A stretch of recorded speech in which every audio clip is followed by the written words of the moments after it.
Bonjour mesdames et messieurs, ravi de vous retrouver ce mercredi. Voici les titres de votre journal. Le dernier conseil des ministres de l'année 2017 se tient en ce moment même à Yamoussoukro, à la Fondation Félix Houphouët-Boigny pour la recherche de la paix. Une rencontre présidée par le chef de l'État, le président Alassane Ouattara, qui est arrivé depuis hier dans la capitale politique de Côte d'Ivoire. Daniel Kablan-Duncan, lui, ne prendra pas part à ce conseil des ministres. Il est en visite de travail à Harrisburg, aux États-Unis, à l'invitation d'un grand groupe chocolatier. Les échanges se sont soldés par la signature de 2 accords visant la transformation du cacao en Côte d'Ivoire. Et puis l'actualité, c'est aussi le retour de 168 migrants en situation irrégulière en Libye. Hier, mardi soir, à l'aéroport Félix Houphouët-Boigny d'Abidjan-Port-Boué. C'est le dernier vol de l'année. Un rapatriement des Ivoiriens en situation de détresse organisé par l'État de Côte d'Ivoire et l'OIM, l'Organisation des migrants. Je vous le disais en titre, le président de la République, Alassane Ouattara, est depuis hier à Yamoussoukro, où il préside depuis ce matin le dernier conseil des ministres de l'année 2017. Le président donc de la République y est, et après le conseil des ministres, il se rendra à la Chambre des rois et chefs traditionnels à 16 h pour une grande rencontre avec les gardiens de nos traditions. Puis le chef de l'État va regagner Abidjan en fin d'après-midi. Ce dernier conseil des ministres se tient à la Fondation Félix Houphouët-Boigny pour la recherche de la paix depuis 11h30. Les reportages de nos équipes sur place vous seront proposés ce soir dans le 20h. Et tout juste avant de quitter Abidjan pour Yamoussoukro, le président Alassane Ouattara a accordé une série d'audiences. Il a reçu hier mardi au palais de la présidence de la République l'ambassadeur de Chine en Côte d'Ivoire et le nouveau président de la CAF, la Confédération africaine de football. Le compte-rendu de Viviane Haïm. Première visite à Abidjan depuis son élection du nouveau président de la Confédération africaine de football, le malgache Ahmad Ahmad, qui a été reçu au cours de la journée ce mardi par le président de la République, Alassane Ouattara, au palais présidentiel. Visite pour établir un lien avec les autorités ivoiriennes au plus haut niveau et surtout rassurer le chef de l'État ivoirien que le choix de la Côte d'Ivoire comme pays hôte de la CAN 2021 reste inchangé, a laissé entendre le nouveau président de la CAF. Après un changement, il faut toujours rendre visite et présenter des courtoisies, de civilité à nos parents. Nos parents, ce sont les chefs d'État. Mais particulièrement pour la Côte d'Ivoire, c'est rassurer aussi, surtout vous, la presse. Rassurer parce que certains commencent à faire des sensations pour dire qu'il y a un doute par rapport à l'organisation de la CAN en 2021. C'est pour venir rassurer le chef de l'État que la CAF, en aucune manière, même une seconde, n'a jamais réfléchi aujourd'hui de retirer cette organisation de la Côte d'Ivoire. Et nous voudrions bien accompagner le pays et nous remercions même le chef de l'État d'avoir mis en place, dès l'année 2017, le comité d'organisation.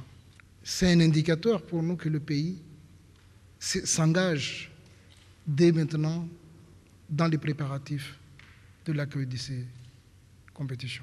Pour rappel, c'est le 16 mars 2017 à Addis Abeba que le malgache Ahmad Ahmad était élu à la tête de la Confédération africaine de football devant le Camerounais Issa Hayatou à la tête de la Confédération depuis 29 ans.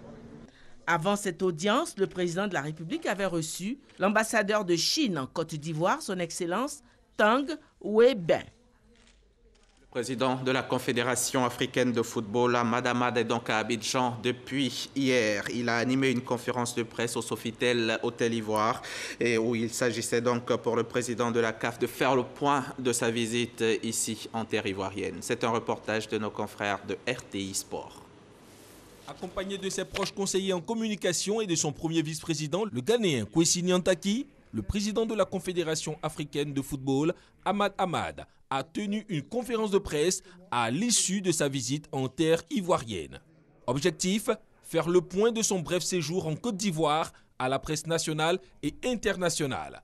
S'agissant des questions d'ordre local, le président Ahmad a exhorté les différents acteurs du football ivoirien à s'asseoir, discuter et parler d'une même voix. des problèmes qu'on entend à gauche et à droite, un problème au sein de la fédération.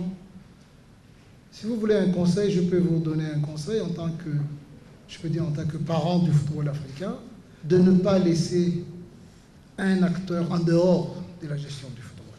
D'organiser une rencontre autour d'une table, discuter, parce que nous aimons tous le football.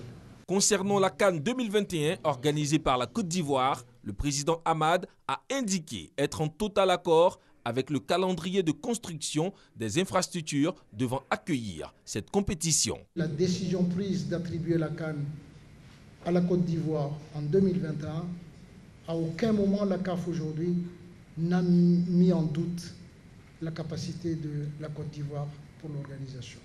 Le président Hamad a choisi cette occasion pour annoncer officiellement aux journalistes nationaux et internationaux la nomination récente de l'Ivoirien Jacques-Bernard Anoma, nouveau médiateur de la FIFA et de la CAF.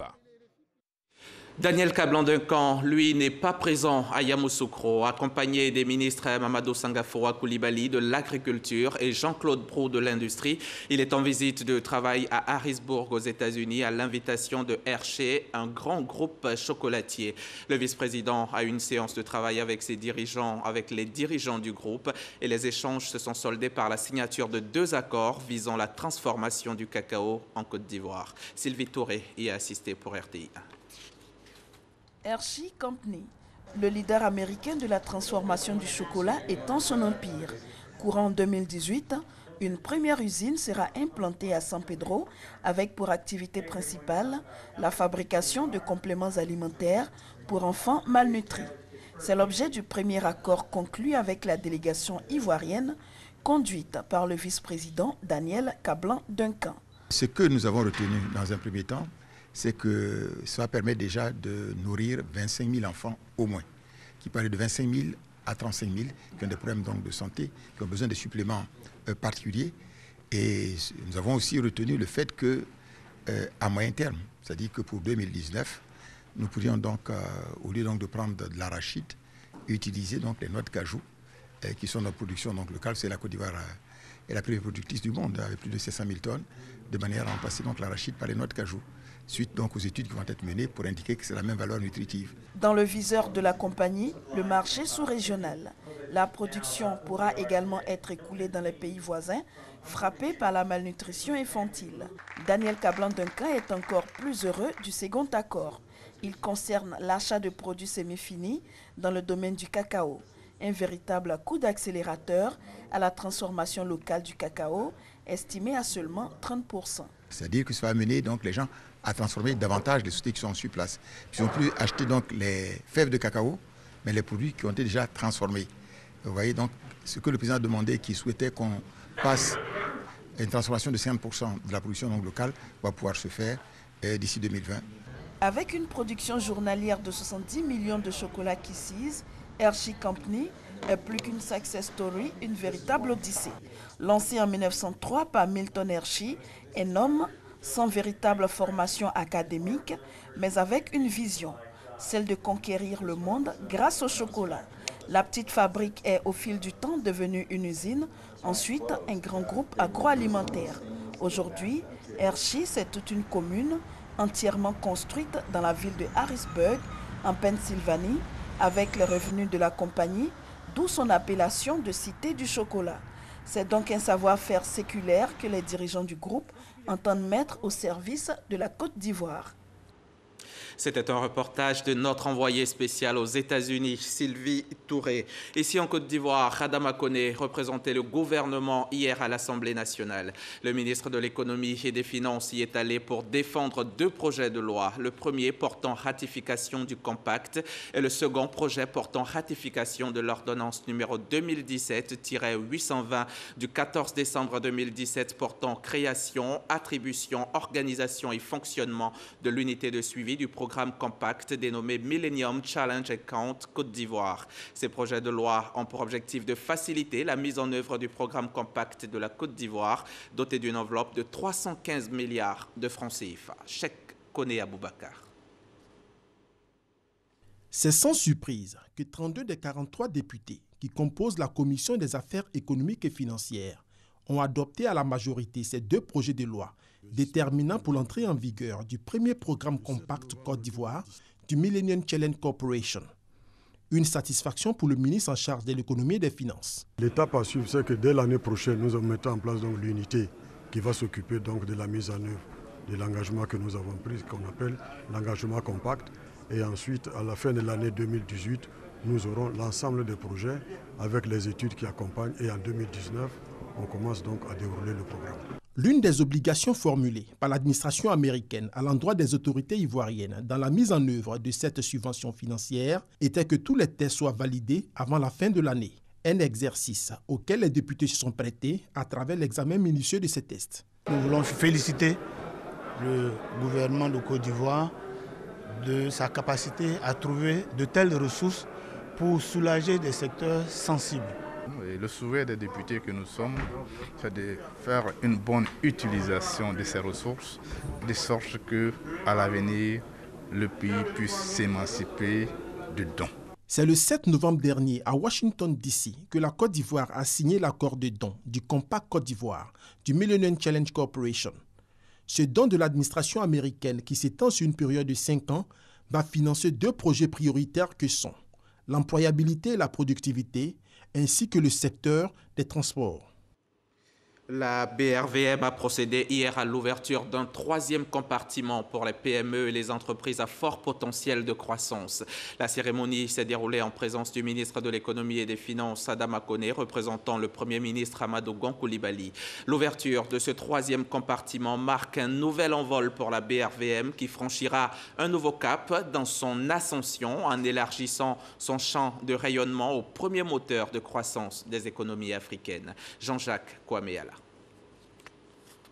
Ce 3e compartiment de la Bourse régionale des valeurs mobilières BRVM, lancé officiellement par le ministre Adama Kone, représentant le Premier ministre, est dédié aux petites et moyennes entreprises, PME, et aux entreprises à fort potentiel de croissance. Il vient combler un vide 21 ans après la création de la BRVM par la mise en place d'un mécanisme d'accès au marché adapté aux PME du fait de leur taille et de leur niveau de risque. La bourse constitue un véritable cadre de levée de fonds suffisant important pour financer les projets majeurs d'investissement et de croissance. De sorte que nous puissions, n'est-ce pas, non seulement augmenter les capacités de production de nos sociétés, mais également augmenter les capacités opérationnelles. Et l'un des avantages d'ailleurs, c'est la visibilité qu'offre la bourse, que ce soit au plan national ou international. Que ce 3e compartiment soit l'un des leviers de la transformation économique de notre sous-région en faisant émerger les champions nationaux et régionaux que nous appelons tous temps de tous nos voeux pour une croissance durable et mieux partagée dans l'UEMOA. 12 entreprises de l'espace UEMOA ont été pressenties pour ce compartiment. Compartiment qui, selon les représentants du Premier ministre, est une orientation donnée par les autorités de l'Union. Des avantages pour les PME, mais aussi pour la BRVM et les États. Concernant les États, cet accès au financement contribuera au renforcement de la croissance économique des États membres à travers la création d'emplois et la réduction durable de la pauvreté. En ce qui concerne la BRVM, la création du 3e compartiment permettra d'accroître le nombre de ces sociétés cotées. Cela contribuerait à améliorer la profondeur et la liquidité du marché. Après le lancement du 3e compartiment, la BRVM ambitionne dans les prochaines années d'associer la diaspora pour financer des projets d'infrastructures de base.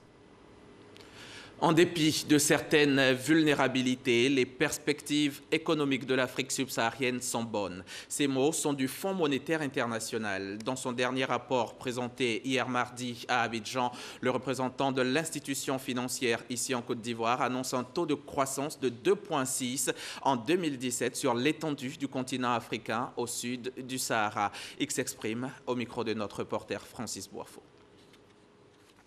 L'Afrique subsaharienne regroupe 45 pays. Le taux de croissance de cette partie du continent devrait atteindre 2,6% à la fin de cette année et se redresser à 3,4% en 2018, selon le dernier rapport du Fonds monétaire international FMI présenté à Abidjan. Ceci dit, le PIB par tête n'augmentera pas suffisamment.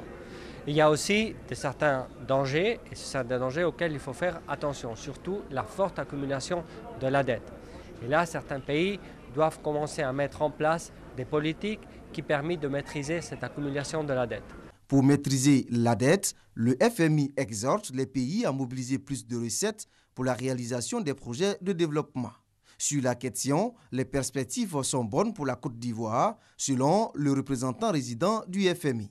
Les indicateurs économiques continuent à être extrêmement solides.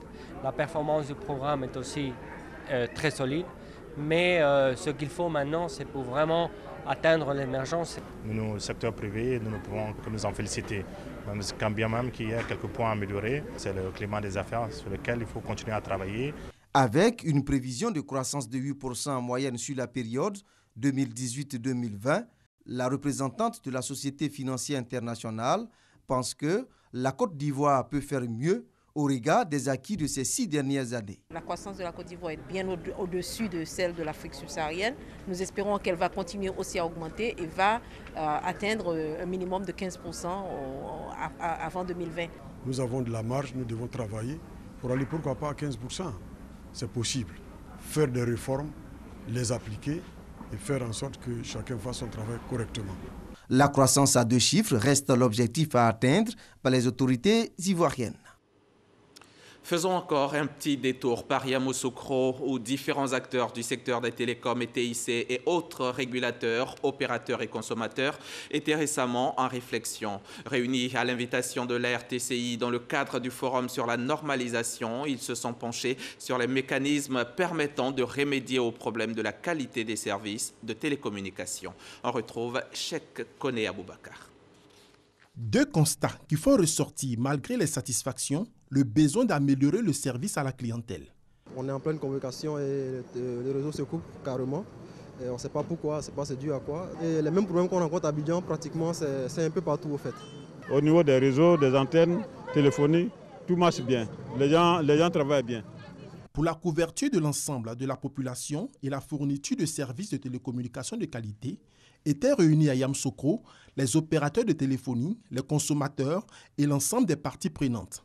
Le Forum sur la normalisation et le développement des télécommunications 2017, un programme de l'Agence de régulation des télécommunications de Côte d'Ivoire, ARTCI, et du groupe Défis et Stratégies. Identifier les raisons et les causes des problèmes rencontrés, ce cadre d'échange a permis de surmonter les insuffisances et les manquements afin d'assurer aux abonnés des services d'une qualité conforme aux standards internationaux.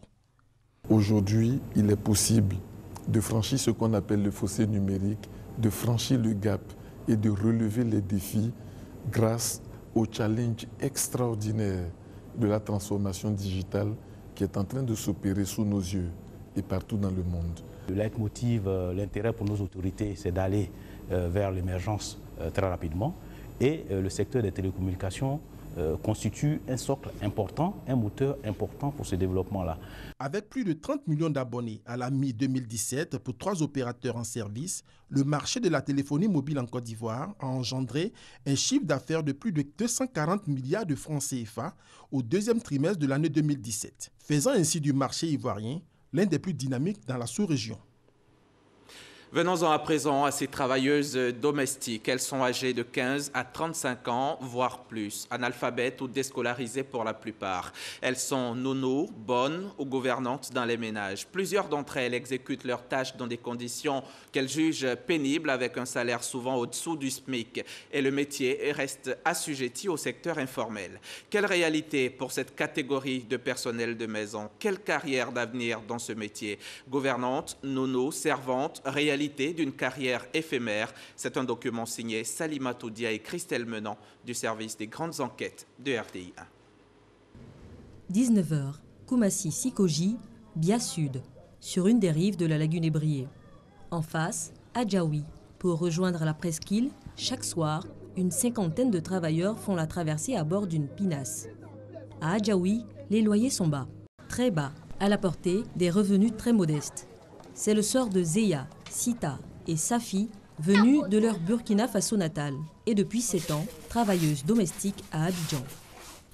Il y a une tante ici, elle est arrivée chez nous Elle dit non, comme ça n'allait pas là. Elle dit si tu pouvais venir à Abidjan ici pour venir travailler. C'est là que je suis venue. Quand je suis arrivée, elle m'a dit de vendre l'eau. J'ai vendu l'eau pendant 3 années. Sans vendre l'eau, si l'argent n'est pas complet, elle commence à parler. Il y a une fille. Quand j'ai gagné ma fille, elle m'a cherché. Seule et abandonnée par le père de sa fille, Zéa se met à la recherche d'un emploi. Je suis allée chez ma camarade. Je me débrouille, j'ai trouvé un travail. C'est une femme ébriée. Qu'elles viennent du Burkina Faso ou de la Côte d'Ivoire, ces filles sont pour la plupart déscolarisées.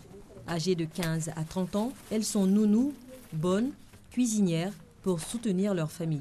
Travailleuses domestiques, c'est le premier métier vers lequel elles se tournent. Le secteur est informel, mais de plus en plus de structures s'impliquent pour le professionnaliser. La demande est croissante et les employeurs veulent du personnel qualifié. Voici la cuisinière à gaz. Une cuisinière à gaz. OK? Voilà. Nous avons combien de feux? Nous avons 5 feux. D'accord? Et ensuite, nous avons le four. D'accord? Le four qui sert à... L'apprentissage dure 6 mois. À la clé, un diplôme. Les gens courront après vous, parce que vous allez valoir très cher. J'en suis sûre. Parce que c'est un métier qui peut bien payer. Ces centres vont jusqu'à négocier le contrat de travail de ces filles auprès des employeurs. Leur salaire varie entre 80 et 150 000 francs. C'est au-dessus du SMIC et largement au-dessus du salaire moyen pratiqué en Côte d'Ivoire. L'APDH, Action pour la défense des droits de l'homme, l'estime à 22 000 francs CFA en moyenne. Jugés dérisoires, les employeurs s'en défendent. Ce salaire ne prend pas en compte l'hébergement, la nourriture et même les soins médicaux souvent accordés à ce personnel. Mais quel est le sort de ces employés après 20 à 30 années de service? Quelle retraite espérer? La quarantaine révolue, Valérie a longtemps été travailleuse domestique. À l'époque, j'étais payée à 10 000, 15 000, 20 000, 25 000. Je ne payais pratiquement rien et très souvent, je dormais chez mes patrons. Je peux dire que, étant jeune fille, ça me suffisait. 20 ans après, son nom ne figure nulle part dans les registres de l'institution de prévoyance sociale, la CNPS. Pas déclaré, pas de pension. Valérie est obligée de travailler encore pour arrondir ses fins de mois. Avec un avenir incertain, le métier de personnel de maison expose aussi à certains abus. Horaires indéterminés, violences physiques et psychologiques, harcèlement sexuel, accusations infondées. Marie Kofi a été déférée à la maison d'arrêt et de correction d'Abidjan après 5 ans de service. Son employeur l'accusait de vol. Il arrive que la femme, elle dit non, qu'ils l'ont volé. Ils l'ont volé pour une somme de 800 000 dans son placard. Et comme c'est moi qui nettoie sa chambre, donc c'est moi qui ai trop l'argent.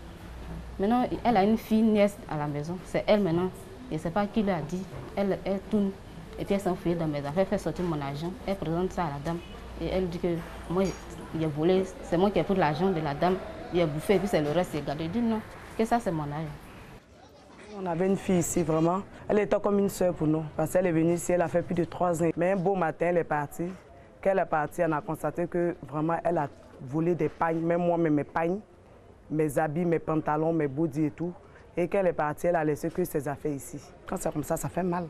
Pour le RIDEF, Réseau ivoirien pour la défense des droits de l'enfant et de la femme, il faut agir. La priorité, réglementer ce secteur. Notre stratégie, c'était qu'une loi soit initiée. Effectivement, nous avons été associés aux travaux pour qu'il y ait une proposition de loi.